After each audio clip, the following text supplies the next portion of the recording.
Hello' বন্ধু বান্ধৱীসকল, শুভ দুপৰীয়া। আপোনালোকে নিশ্চয় ভালে আছে। মই পিছে এতিয়া ভাত পানী বনাবলৈ লৈছোঁহি দেই। এয়া হাঁহৰ মাংসখিনি যোৱাকালি আনিলোঁ, কিন্তু বনোৱাহি নহ'ল।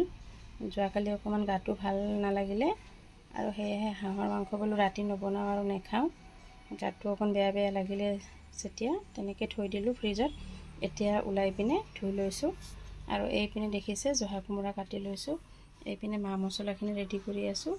এই আটাইখিনি অকণমান পেষ্ট বনাই পিনে জহা কোমোৰাৰ সৈতে দুপৰীয়া সাজত আজি হাঁহৰ মাংস বনাম বুলি ভাবিছোঁ। আপোনালোকে পিছে কি বনালে জনাবচোন। হেল্ল' বন্ধু বান্ধৱীসকল, এয়া মোৰ হাঁহৰ মাংস হৈ গ'ল, ধুনীয়াকৈ উতলি আছে দেখিছে। আজি পিছে মই ৰেচিপি দিয়া নহ'ল দেই, কাৰণ আজি মোৰ বহুত কাম ওলাইছে, ঘৰত মিস্ত্ৰীও লাগি আছে।